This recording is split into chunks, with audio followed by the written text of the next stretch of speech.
और कैसे आप साधक बन गए? माँ पीताम्बरा बगलामुखी को ब्रह्मास्त्र महाविद्या कहा जाता है। माँ का नाम लेने से पहले भी 10 बार सोचना चाहिए व्यक्ति को। महाराज जी, आपको बंगलामुखी पीठाधीश्वर कहा जाता है। तो सबसे पहले मेरा सवाल यही रहेगा कि बंगलामुखी माता की कृपा कैसी है और कैसे आप पर बंगलामुखी माता की कृपा आई और कैसे आप साधक बन गए? सर्वप्रथम जीवांजलि के सभी दर्शकों के ऊपर माँ पीताम्बरा बगलामुखी की अनंत कृपा प्राप्त हो और माँ पीताम्बरा बगलामुखी सभी के जीवन में, जैसे हमारे जीवन में उन्होंने उत्थान दिया है, सभी के जीवन में सुख शांति समृद्धि प्रदान करे। बहुत सुंदर प्रश्न आपका है सुप्रिया जी, क्योंकि आज के समय में जो माँ पीताम्बरा बगलामुखी देवी हैं वो 10 महाविद्या देवी में से एक 8वें रूप में शत्रुओं का नाश करने के लिए माँ बगलामुखी का इस धराधाम पे पदार्पण हुआ। माँ पीताम्बरा बगलामुखी को ब्रह्मास्त्र महाविद्या कहा जाता है।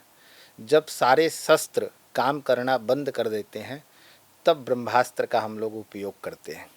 और ये विद्या, ये साधना बहुत ही गुप्त साधना है।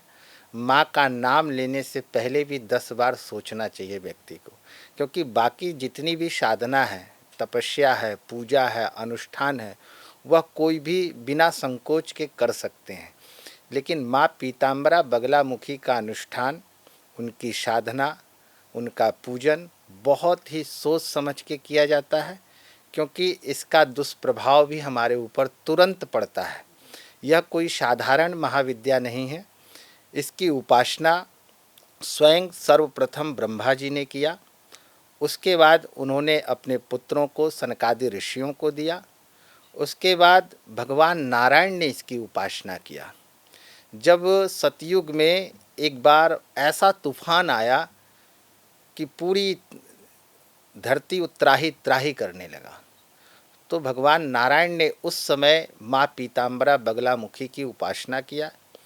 आज भी उसका साक्ष्य रूप में विद्यमान है, जिसको हरिद्रा तालाब कहा जाता है। सौराष्ट्र गुजरात में वह स्थान है। उस वहीं से माँ पीताम्बरा बगलामुखी का पदार्पण हुआ है।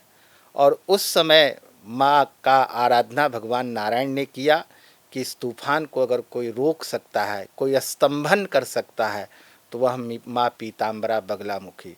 तो भगवान के हृदय से पीत स्वरूप माँ पीताम्बरा बगलामुखी का प्रागट्य हुआ। और हम लोग ध्यान में कहते हैं, मध्ये सुधाब्धि मणिमण्डपरत्नवेदी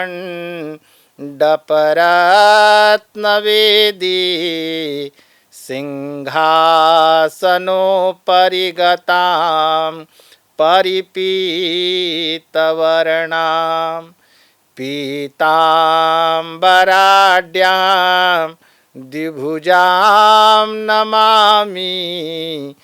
तो माँ पीताम्बरा जो है वह समुद्र के मध्य में, बीच में मणि मंडप पे विराजित हैं और रत्न जड़ित, अनेकों रत्न से जड़ित और स्वर्ण के सिंहासन पे माँ पीताम्बरा पीत वस्त्र धारण किए हुए और एक हाथ में मुद्गर और एक हाथ में जिह्वा पकड़े हुए माँ भगवती का स्वरूप है।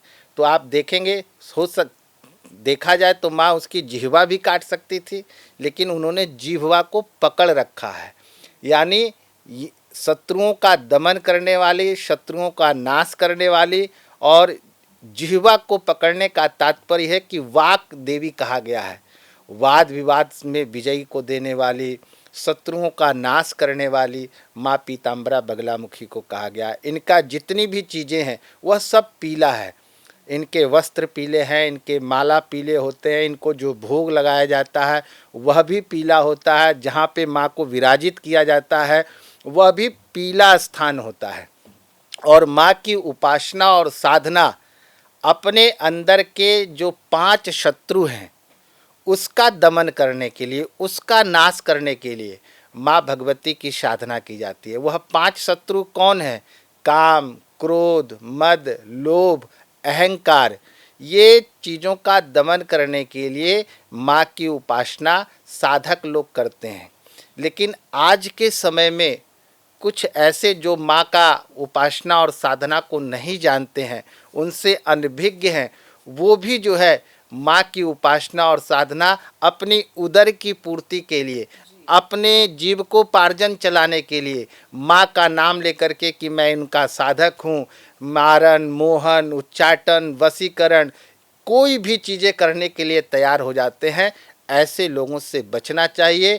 जो भगवती के अच्छे साधक होते हैं वह इस तरह का कार्य नहीं करते हैं, अपनी उदर की पूर्ति के लिए साधना नहीं करती है, जबकि अपने जीवन के उद्धार के लिए, जन्म मरण के बंधन से मुक्त होने के लिए और अपने अंतःकरण में माँ भगवती बगलामुखी को विराजित करने के लिए यह दिव्य साधना और अनुष्ठान करते हैं। आजकल लोग, हमारे पास भी कुछ लोग ऐसे आते हैं, कुछ लोग, बहुत लोग मैसेज करते हैं कि गुरुजी हमारे जो है फलाने किसी पड़ोसी से हमारी शत्रुता हो गई है, तो उसके लिए कैसे हम उपासना करें साधना के लिए। किसी के यहाँ अच्छी गाड़ियाँ आ गई है तो उसको ईर्ष्या होने लगी है, उसका पतन के लिए चाहते हैं कि माँ बगलामुखी की उपासना करें। कई लोगों का आपसी प्रेम होता है और वह टूट जाता है, उसको मरवाने के लिए, इस तरह की चीज़ों को करने के लिए माँ बगलामुखी की उपासना करना चाहते हैं। तो ऐसे लोग सतर्क हो जाएं। ऐसे लोग भूल करके भी अपने अंदर ऐसी भावना के द्वारा माँ बगलामुखी की साधना ना करें, नहीं तो आप दूसरे का पतन करने चलेंगे, आपका ही पतन हो जाएगा।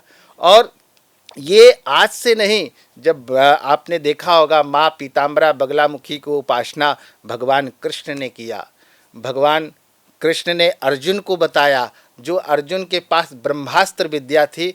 हम लोग टीवी में देखते हैं कि वो ब्रह्मास्त्र, कोई तीर आता है फिर छूटता है और वो ब्रह्मास्त्र हो जाता है, ऐसा नहीं।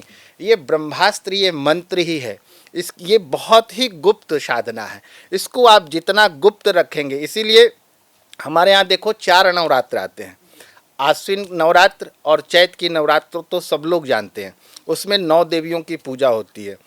प्रथमम शैलपुत्री च, द्वितीयम ब्रह्मचारिणी, तृतीयम चंद्रघंटेति, कुष्मांडेति, चतुर्थकम पंचमम स्कंदमातेति, षष्ठम कात्यायनीति च, सप्तमम कालरात्रिति, महागौरीति चाष्टमम, नवम सिद्धिरात्रि च, नवदुर्गा प्रकृतिता। तो ये हम 9 देवियों का पूजन करते हैं। लेकिन जो हमारे 2 नवरात्र और आते हैं, एक माघ के महीने में आते हैं और एक आषाढ़ के महीने में आते हैं, इसको बोलते हैं गुप्त नवरात्रि। और यह गुप्त नवरात्रि में 9 देवियों की नहीं, 10 महाविद्या देवी की साधना की जाती है। और 10 महाविद्या देवी में सबसे जो पावरफुल देवी है वो है माँ पीताम्बरा बगलामुखी। इनकी उपासना करने वाला, इनकी साधना करने वाला एक साधारण सा मैं व्यक्ति हूँ, जो मैं 6 साल के उम्र में अपने घर का त्याग कर दिया। और 6 साल के उम्र में हमने घर का त्याग करके सबसे पहले मैं गुरुकुल में गया और वहाँ जाकर के हमने वेदाध्ययन किया। शुक्ल यजुर्वेद का हमने अध्ययन करके सत्स्वर कंठस्थी कृतवान, उसको कंठस्थ किया। उसके बाद ऋग्वेद को हमने पढ़ा, अथर्ववेद को पढ़ा, सामवेद को पढ़ा, फिर हमने ज्योतिष शास्त्रों को अध्ययन किया। उसी बीच में हमारे एक तंत्र सम्राट थे नागा बाबा, जो माँ पीताम्बरा बगलामुखी के परम उपासक थे। तब तक मेरा जीवन बहुत ही सामान्य चल रहा था, बहुत परेशानियों से मेरा जीवन चल रहा था। इतने ज्ञान प्राप्त करने के बावजूद भी हम किसी दूसरे के यहाँ दूसरे के लिए कार्य को करते थे।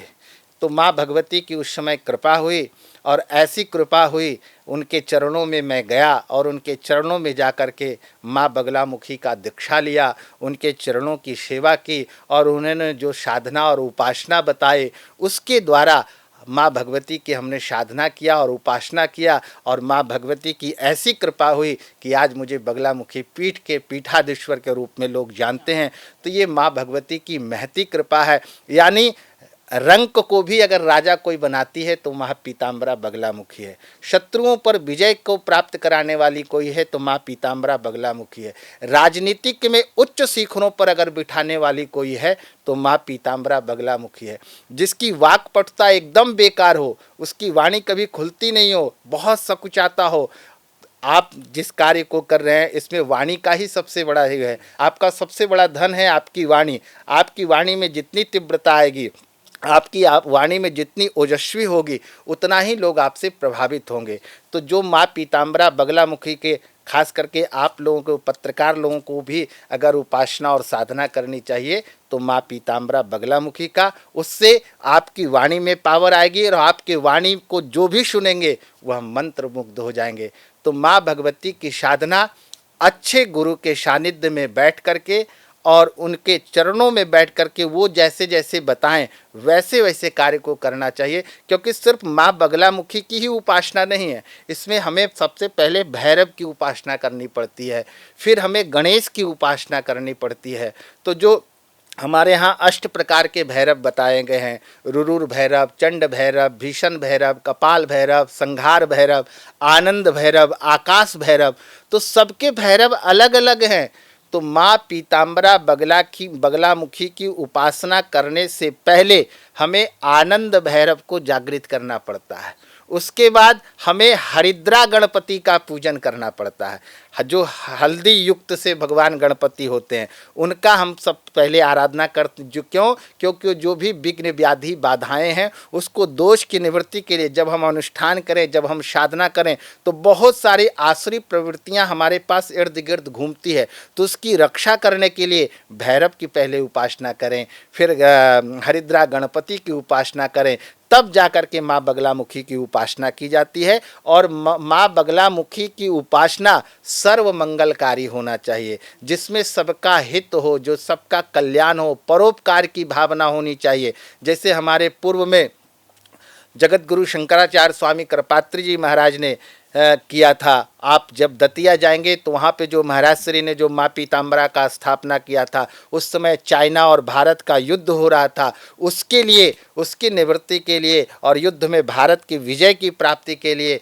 महाराज श्री ने यह यज्ञ को किया था। इसलिए जहाँ लोक कल्याण की भावना हो उसी के लिए माँ बगलामुखी की साधना उपासना करें। और जो साधक लोग हैं वो अपने जीवन में माँ भगवती बगलामुखी की अनंत कृपा प्राप्त करने के लिए, सुख शांति समृद्धि की प्राप्ति करने के लिए और अंत में माँ बगलामुखी का हम सबको दिव्य स्थान उनके चरणों में प्राप्त हो, ऐसे कामनाओं के साथ उपासना करने से सर्व मंगलकारी होता है, सिद्धप्रद होता है। और जो भी माँ बगलामुखी उपासना करते हैं उसके जीवन में माँ बगलामुखी ऐसा आशीर्वाद प्रदान करते हैं कि जो आज तक आपको सारी उपासना साधना से जो नहीं मिली वो आपको माँ बगलामुखी की कृपा से बहुत ही सहजतापूर्वक प्राप्त हो जाता है।